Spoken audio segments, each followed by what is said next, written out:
Hello, my dear friends. Today we discuss the topic information transfer. Standard 12 English માં આ જે topic છે તે સામાન્ય રીતે ન્યૂ પેપર સ્ટાઇલ પ્રમાણે સેક્શન E માં 5 માર્ક્સમાં આ ટોપિક આપણે પૂછાય છે. તો સૌથી પહેલા આપણે આજે ચર્ચા કરીશું કે ઇન્ફોર્મેશન ટ્રાન્સફર એટલે શું અને તેમાં કયા સ્ટેપ્સ છે, કયા બાબતો છે તેનું ખાસ ધ્યાન રાખવું. તો મિત્રો, ઇન્ફોર્મેશન ટ્રાન્સફર એટલે માહિતીની આપલે કરવી, ટ્રાન્સફર કરવી, રૂપાંતર કરવું, માહિતીનું રૂપાંતર કરવું. તો હવે કઈ માહિતીનું રૂપાંતર કરવું તેના વિશે આપણે થોડી ચર્ચા કરીએ. સૌથી પહેલા તો માહિતી છે તે બે પ્રકારની હોય છે. એક જે માહિતી છે તેને આપણે નોન ફિક્શન અથવા નોન ફિક્શનલ ઇન્ફોર્મેશન કહીએ છીએ. નોન ફિક્શનલ અથવા નોન વર્બલ પણ કહી શકાય. નોન વર્બલ માહિતી કહીએ છીએ. One is non verbal information.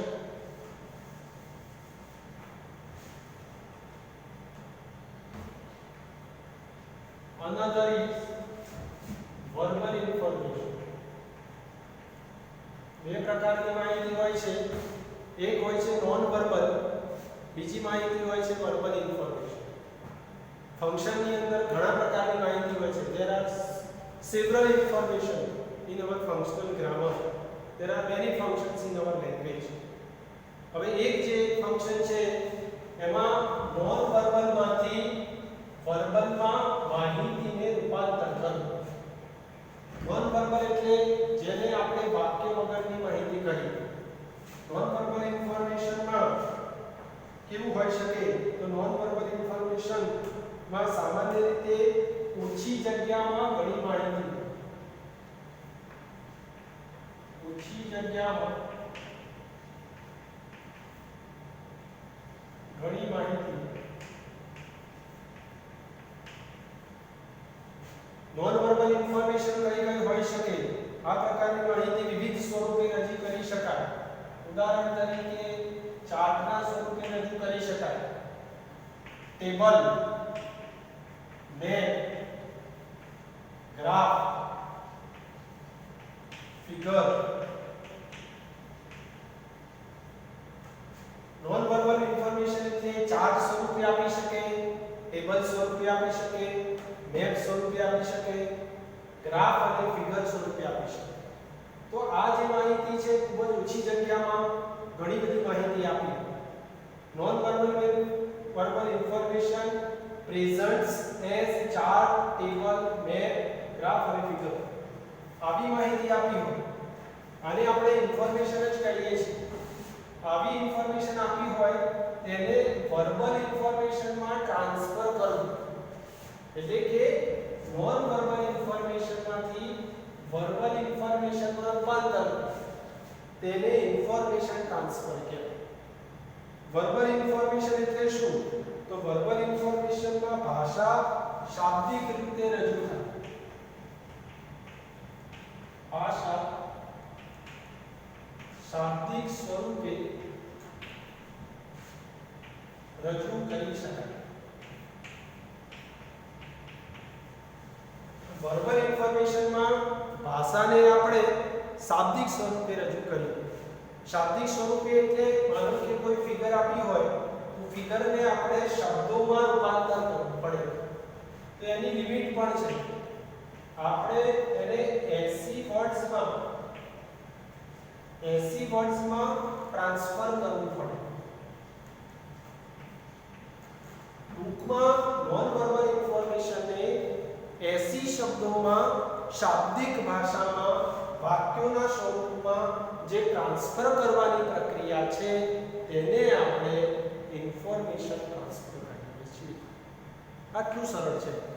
તમને કોઈ ટેબલ, ચાર્ટ, ફિગર, મેપ આપેલો હશે તે ટેબલ, ચાર્ટ, મેપ અને ફિગરને તમારે શાબ્દિક સ્વરૂપે અંગ્રેજી ભાષામાં રજૂ કરવાનું હોય છે અને પરીક્ષામાં તેને 80 શબ્દોમાં રજૂ કરવાનું પૂછાશે.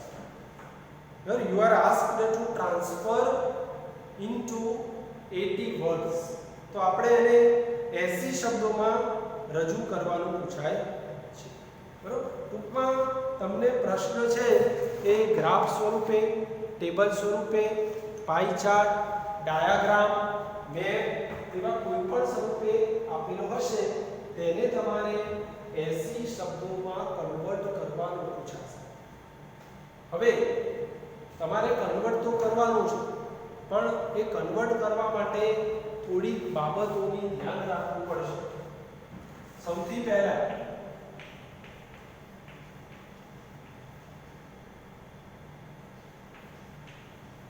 રિમેમ્બર અથવા આને પ્રોસેસ કહી શકીએ. કેવી રીતે પ્રક્રિયા છે? સૌથી પહેલા આપેલી જે તમને માહિતી છે એને તમારે ધ્યાનથી વાંચવાની. તો first point is read the information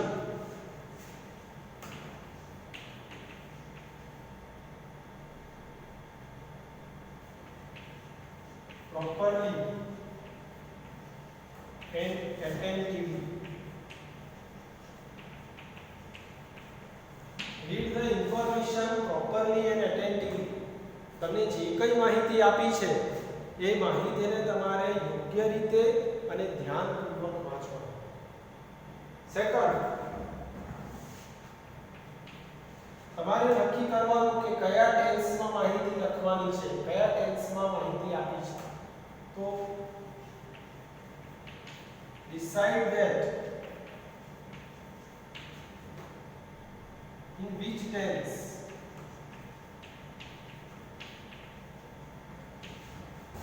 the information is given.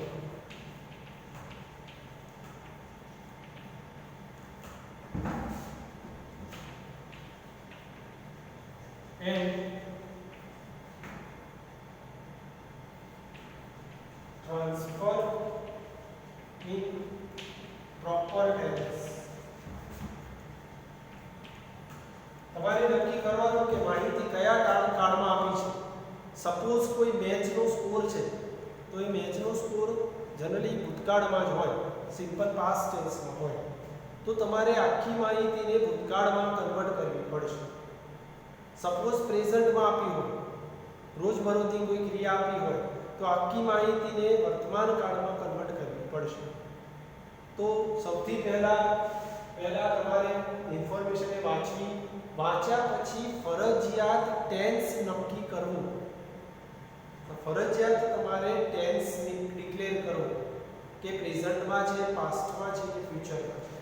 સામાન્ય રીતે પ્રેઝન્ટ અને પાસ્ટ આ બે જ કાળમાં માહિતી લખવાનું પૂછાય છે, whether in present tense or in past tense. તો તમારે પ્રેઝન્ટ અથવા પાસ્ટમાં માહિતીને ખાસ લખો. હવે માહિતીની શરૂઆત તમારે બિગિનિંગ આ રીતે જ કરવી. બિગિનિંગનું સેન્ટેન્સ આવું હોવું જોઈએ કે this is the information about અથવા this table or chart gives the information about.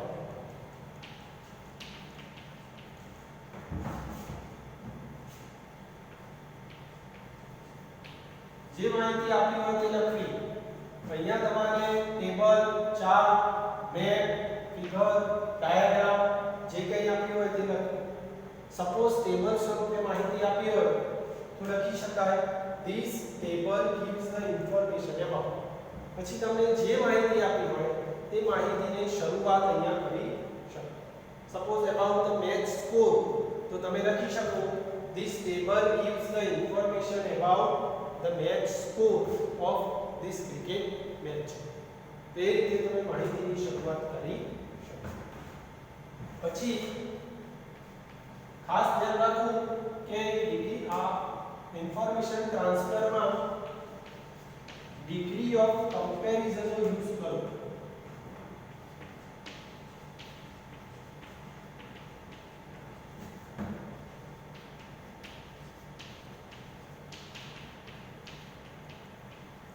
Use degree of comparison. Properly તમારે ડિગ્રી ઓફ કમ્પેરિઝન નો યુઝ કરો.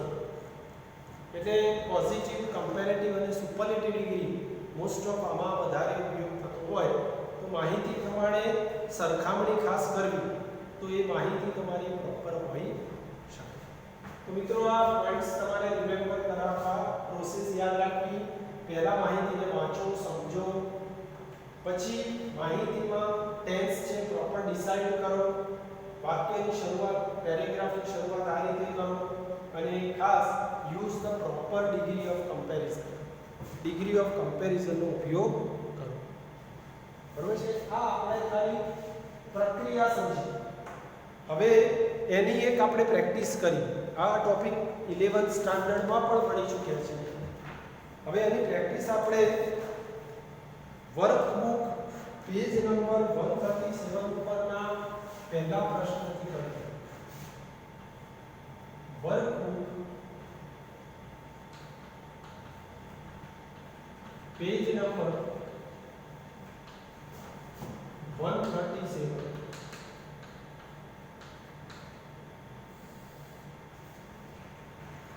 વર્કબુકના 137માં પાના ઉપરનો પહેલો પ્રશ્ન. પહેલા આપણે પ્રશ્ન વાંચીએ. ક્વેશ્ચન છે study the following information of A writer and write it in about 80 words.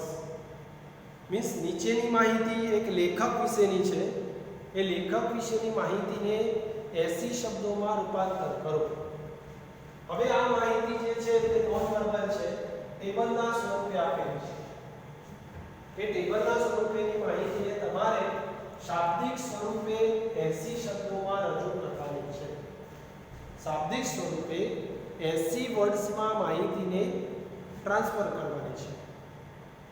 હવે સલમાન રશ્દી આપ્યું છે તો આપણે એ તો ડિસાઈડ થશે કે ટેબલવાળી માહિતીને કન્વર્ટ કરીએ. Second step, Salman Rushdie was a writer, એટલે એ રાઇટર હતો. તો ખાસ ધ્યાન રાખો કે પાસ્ટ ટેન્સમાં લખીશું, ભૂતકાળમાં લખીશું અને ટેબલની સ્વરૂપની માહિતી છે. આ બે વસ્તુ ખાસ ધ્યાન રાખીશું. Let's read it. Salman Rushdie, a notable British Indian novelist and essayist. Notable એટલે પ્રખ્યાત, નોંધપાત્ર. નોંધપાત્ર બ્રિટિશ ભારતીય નોવેલિસ્ટ હતા. એટલે નવલકથાકાર અને એસેઇસ્ટ હતા, નિબંધકાર. Born on 19th June 1947 in Bombay, India. ઇન્ડિયાના બોમ્બેમાં 1947 ભારત આઝાદ થયો તે વર્ષે 19 જૂનના રોજ તેમનો જન્મ થયો. નોવેલિસ્ટ એન્ડ એસેઇસ્ટ, તે એક નવલકથાકાર અને નિબંધકાર હતા. રોટ મોર ધેન 11 નોવેલ્સ, તેમણે 11 નોવેલ કરતાં પણ વધારે નોવેલ્સ લખી હતી. His favorite novels are Midnight's Children, The Satanic Verses and The Enchantress of Florence, etc. આ એમના ફેમસ નોવેલ્સ છે, પ્રખ્યાત એમની નોવેલ્સ છે. રોટ કલેક્શન ઓફ એસેસ, તેમણે ઘણા બધા નિબંધો પણ લખ્યા હતા. Children's books and non fiction books, children books અને નોન ફિક્શન બુક્સ પણ લખી હતી. Very famous for the genre magic realism and post colonialism, તેના માટે તે ફેમસ હતા. નોટેબલ એવોર્ડ્સ, નોંધપાત્ર કયા કયા એવોર્ડ મળેલા? Booker prize for fiction, Bookers for the best novel among the Booker prize winners, James joint award offered by university college Dublin, etcetera. આ બધા એવોર્ડ્સ અમને મળેલા. હવે આપણે ડિસાઈડ કર્યું છે કે ટેબલ છે અને પાસ્ટ ટેન્સમાં લખો. પહેલું વાક્ય આપણે આ લખી શકીએ કે this table gives the information about, એમ કરી અને આપણે આન્સર લખી શકીએ આન્સરની શરૂઆત કરી શકીએ. This table gives the information about the famous writer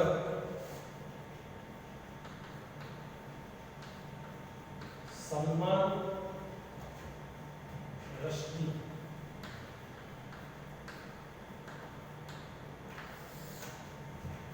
Salman Rushdie વિશે આ માહિતી ટેબલમાં આપેલી છે. પહેલું વાક્ય આપણે આ લખીશું. A notable British Indian novelist and essayist. પહેલા પોઈન્ટનો યુઝ કરી અને વાક્ય બનાવ્યું.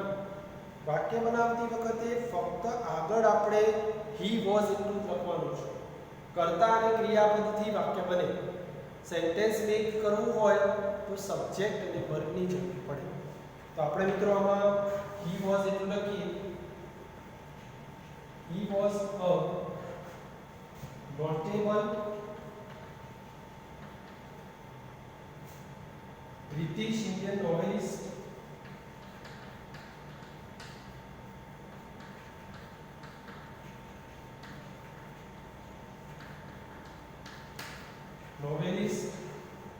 and essayist.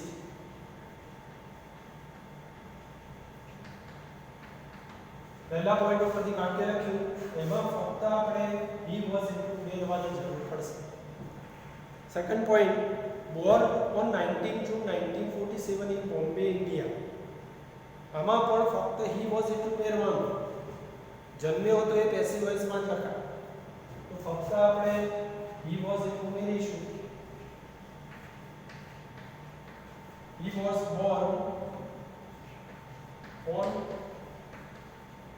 19th June 1947 in Bombay, India. Third point, novelist and essayist. तो एक प्रख्यात नोवेलिस्ट અને એસેઇસ્ટ હતા. તો આમાં પણ આપણે આગળ શું લખવાનું? he was.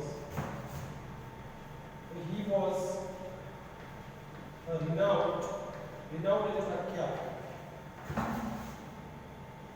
novelist and essayist.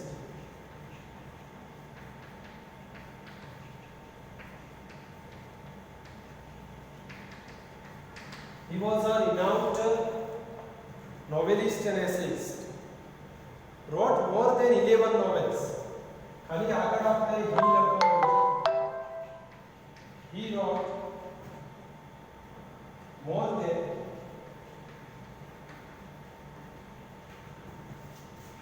11 novels. He wrote more than 11 novels. પછી છે નેક્સ્ટ પોઈન્ટ છે his famous novels are. બેઠું વાક્ય આપ્યું છે. આપણે એમાં કોઈ ચેન્જ કરવાનું નથી. His famous novels are Midnight Children,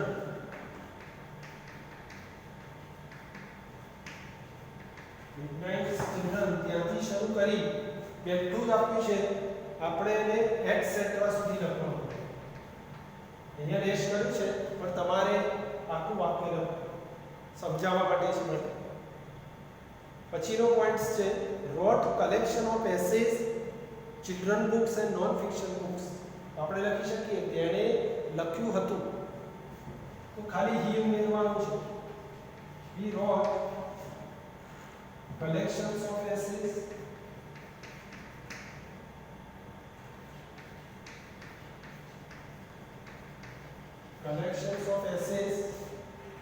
children's books,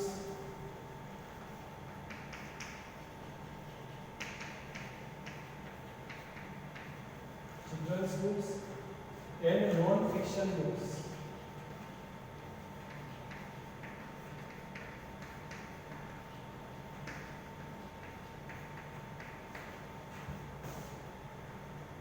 next point છે very famous for the genre magic realism and post colonialism. તો આમાં પણ ફક્ત હી વોઝ એવું કહેવાનું છે. હી વોઝ અથવા હી બીકેમ પણ લખી શકાય.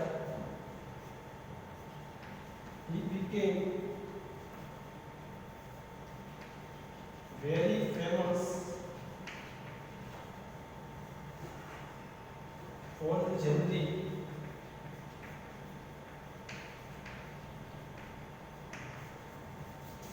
નામ આપ્યું છે magic realism and post કોલોનિયલિઝમ.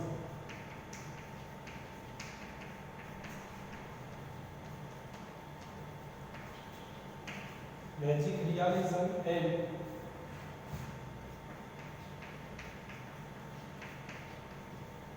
Post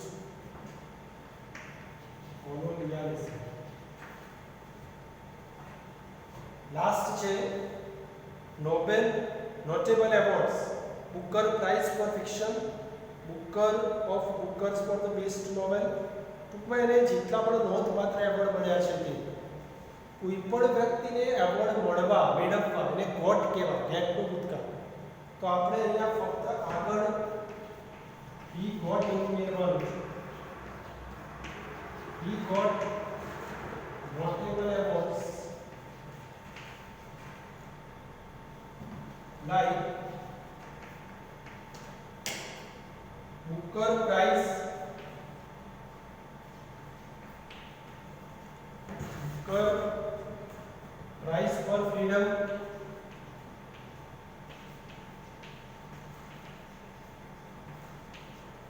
ત્યાંથી શરૂ કરી બેઠું જ આપેલું છે તેનું તે જ લખવાનું છે એટસેટ્રા સુધી. એટસેટ્રા. બરાબર. તો મિત્રો આવી રીતે આપણને ટેબલમાં માહિતી આપી છે. જે ટેબલમાં ઇન્ફોર્મેશન આપી છે તેને નોન વર્બલ કહેવાશે.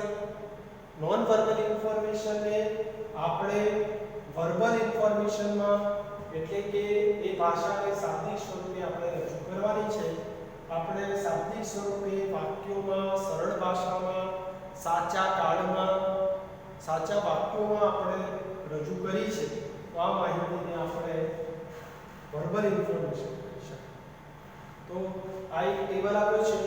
તેવી રીતે પરીક્ષામાં ગ્રાફ, મેપ, ફિગર, ડાયાગ્રામ એવું કંઈ પણ આપી શકે. આપણે તેને શાબ્દિક સ્વરૂપમાં રજૂ કરવાનું પૂછાશે અને વાક્ય બનાવવું પડશે. કોઈ પણ વાક્ય બનાવવા માટે સબ્જેક્ટ અને વર્બની જરૂર પડે એ આપણે ખાસ યાદ રાખવાનું. કર્તા અને ક્રિયાપદ તેનાથી વાક્ય બને અને તેવી રીતે આપણે માહિતીને રજૂ કરીશું. તો મિત્રો આપણે આજે આ ઇન્ફોર્મેશન ટ્રાન્સફર વિશેની થોડી સમજૂતી મેળવી. તેનો એક પ્રશ્ન છે એ પણ લખ્યો, તેનો જવાબ લખ્યો. હવે સેકન્ડ ક્વેશ્ચન છે પોપ્યુલેશન. એ તમારે પાઈ ચાર્ટ છે, પછી એક ગ્રાફ આપ્યો છે, એક લાઈન ચાર્ટ આપ્યો છે. એની પણ આપણે વિગતવાર પ્રેક્ટિસ કરીશું. બરોબર. પહેલા આપણે આ માહિતી, આ વસ્તુ છે એ આપણે નોટબુકમાં એકવાર લખી લઈશું અને પછી એની થોડી પ્રેક્ટિસ વર્કબુકના ક્વેશ્ચનમાંથી કરીશું. બરાબર છે. તો આ આપણો આજનો ટોપિક હતો. આ ટોપિકની આપણે આજે ચર્ચા કરી. I hope you to understand it very well. અને સપોઝ કોઈ પ્રશ્ન હોય તો આપણે વ્યક્તિગત તમે એની ચર્ચા કરીશું. બરાબર. ઓકે. આ ખાસ નોટબુકમાં આપણે નોંધી લઈશું જેથી વર્ષ દરમિયાન કંઈ પણ ખ્યાલ ના આવે તેમાંથી આપણે વાંચી. બરાબર. Okay. Thank you. Bye. Have a nice day.